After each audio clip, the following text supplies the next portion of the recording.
I don't know, there's just something about Batman that I've always liked more than most superhero type movies. Maybe it's because he doesn't actually have any superpowers. He's rich, he's techie, he stays in the shadows, he fights crime. In more recent movies, he's had a pretty believable origin story, or something that maybe could happen instead of like, I don't know, someone getting bit by a radioactive spider or something, you know. That's fun, but Batman's a little bit more believable, more grounded, something I can personally just relate to a little bit more than most superhero movies. I love the tone of this movie. It's very bleak and dreary, and Gotham just looks terrible but yet beautiful at the same time. I grew up playing the Batman Arkham games. In those games, you're really more of a detective Batman who searches for clues. You have to really hide in the shadows and wait for the right moment to strike your enemy because, you know, you're not invincible, you can't fly, things like that. So it was really fun to see the similarities of those games in this movie, where Batman does have to be more of the world's greatest detective.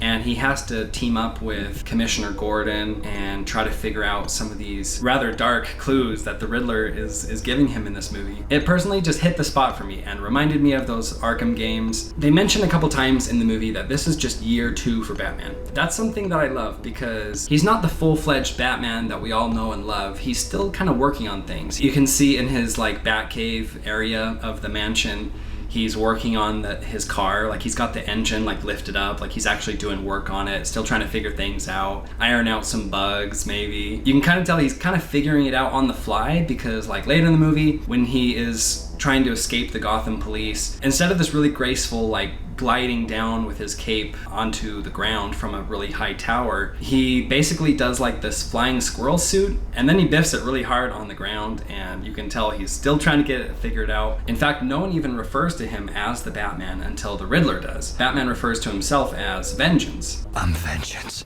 Which I think is interesting. That's kind of how he sees himself at first at the beginning of the movie, and then through the course of the movie, he kind of has a paradigm shift about what sort of symbol he's giving off to the rest of the city. Little things like that, I feel like just make him more human and more relatable. I prefer seeing kind of that type of story rather than one where he's been doing this for years. It's just kind of like, you know, he fights crime by the numbers. And it gets a little boring thinking of that kind of storyline. So I really like to see kind of the beginnings of a person like Batman figuring it out. When I first heard Robert Pattinson was going to play Bruce Wayne / Batman, I was like, okay, cool, let's give it a chance. There's been a lot of actors that I wouldn't necessarily first choose for the role, but then they end up just crushing it. And so I've really just like to give them a chance, and I feel like Robert Pattinson does a great job. You don't see him too much in the movie as Bruce Wayne, you more see him as Batman, which I think was just fine. And when you do see him as Bruce Wayne,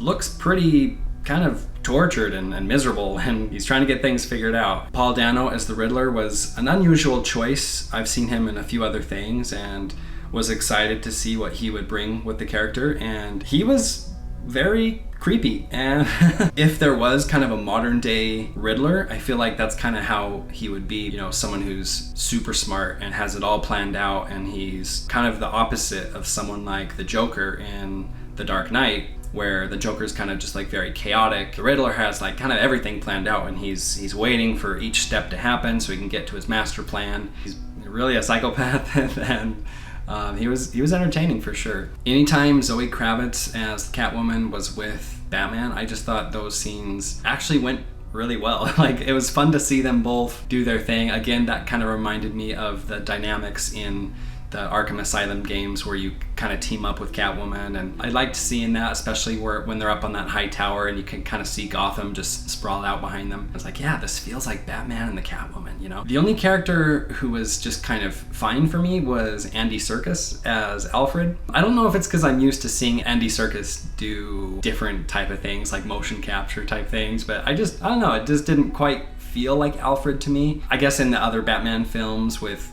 Michael Caine as Alfred, that just was like perfect peak Alfred. One of the standouts of the movie is the music by Michael Giacchino. Not sure if I'm saying the last name correct, but the music is just so powerful. Throughout the history of Batman films, there's just been kind of iconic music all the time. This one does not disappoint.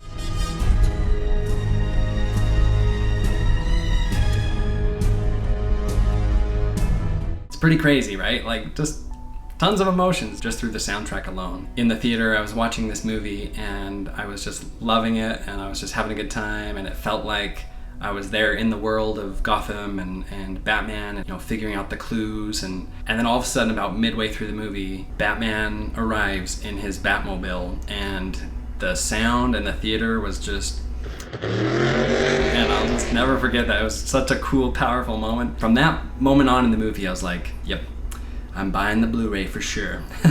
This movie leaves the door wide open for more to be explored, especially with the Penguin character. I think I heard that there's going to be a whole TV show, like a spin-off TV show for his character, but I would love to see him in sequels to the movie as well. I heard that a sequel has been greenlit to be made, so I'm pretty excited about that. I loved it so much that I went and jumped on a good deal at Amazon and got the 4K Blu-ray combo, which is like my new favorite thing. Guys, if you haven't checked it out, check out The Batman. Thanks for watching.